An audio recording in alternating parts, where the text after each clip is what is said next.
देखिए, सबसे पहले मैं एक बात क्लियरली कहना चाहता हूं।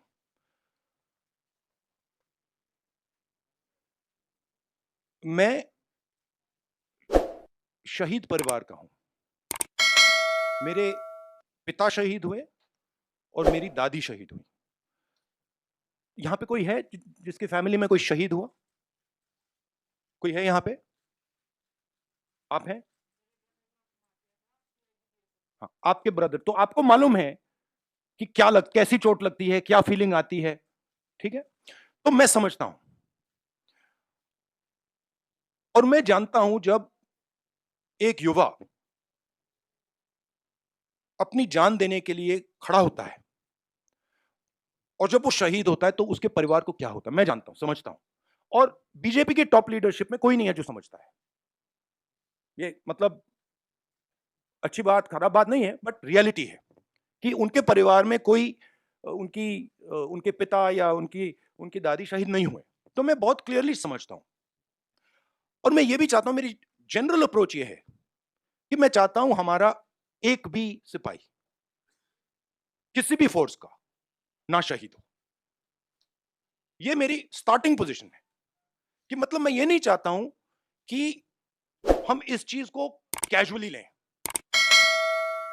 कि हम सेना को राजनीतिक फायदे के लिए यूज कर रहे हैं और उसका नुकसान हमारे जवानों को, उनके परिवारों को हो। तो ये मेरे लिए बिल्कुल मतलब सैक्रोसेंट है, मैं ये नहीं करना चाहता हूं। ठीक है? मगर और जो हमारे, मैं समझता हूं जो बॉर्डर पे हमारे जवान आज खड़े हैं। आप मेरी टी शर्ट की बात कर रहे हो, मगर मैं जानता हूं वहां आज खड़े हैं सियाचिन में, उधर हिमालय पे। मैं जानता हूं कि उनको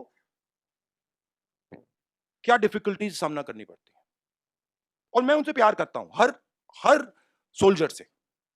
और मैं चाहता हूं कि उनको कुछ ना लगे, चोट ना लगे।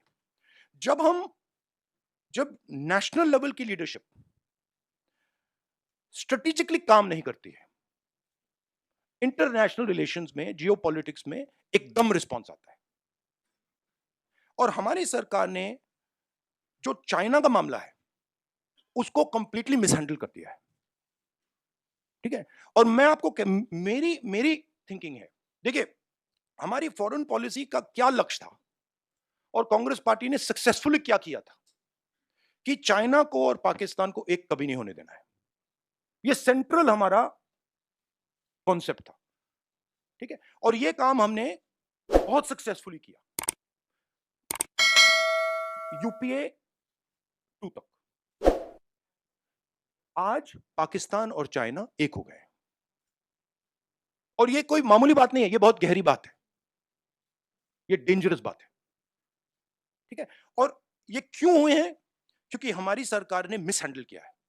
हमारी सरकार ने फॉरेन पॉलिसी को मिसहैंडल कर दिया है और जो ब्रॉड स्ट्रक्चर है फॉरेन पॉलिसी का, उसको वो समझे नहीं। ठीक है? अब मैं कह रहा हूं कि ये दो एक हो गए हैं, अब रिस्क है और कहीं ना कहीं ये कुछ ना कुछ करेंगे। और पहला कदम इन्होंने ढोकलाम में लिया और दूसरा कदम इन्होंने लद्दाख में लिया। मेरे लिए, मेरी व्यू पॉइंट से ये प्रिपरेशन है। अगर नहीं है तो बहुत अच्छा, मगर मुझे लग रहा है कि ये प्रिपरेशन कर रहे हैं। और मैं सरकार को कह रहा हूं कि it is not if, it is when. Meaning अब आपको पूरी प्रिपरेशन करनी है और उस प्रिपरेशन में दो तीन चीजों की जरूरत है। सबसे पहले आपको सेना, वायुसेना, नेवी, जो भी हमारे स्ट्रक्चर्स हैं, उनकी बात सुननी है। वो क्या कह रहे हैं, उनकी बात सुननी है, उसकी रिस्पेक्ट करनी है। इसका मतलब जो आप पॉलिटिकल यूज कर रहे हो उसको आपको बंद करना पड़ेगा एकदम। ठीक है? दूसरी बात, जो हमें प्रिकॉशंस लेने हैं, और वो मिलिट्री प्रिकॉशंस हैं मगर नॉन मिलिट्री प्रिकॉशंस हैं, वो आप शुरू कर दीजिए। तीसरी बात, जो बॉर्डर पे हो रहा है उसको आप छुपाइए मत, क्योंकि चाइना को मैसेज जा रहा है। देखिए, चाइना 2000 स्क्वायर किलोमीटर हमारी जमीन ले गया है।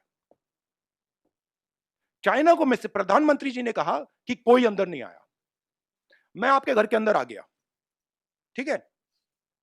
और फिर मैंने आपसे कहा भैया मैं नहीं, आपने मुझसे कहा कि नहीं, तो आप तो आए नहीं। तो मैं कौन सा मैसेज ले जाऊंगा? तो ये मैसेज उनको जा रहा है। तो हमें क्लियरली ये कहना है, भैया आप अंदर आए हो, पब्लिकली कहना आप अंदर आओ, निकलो यहां से।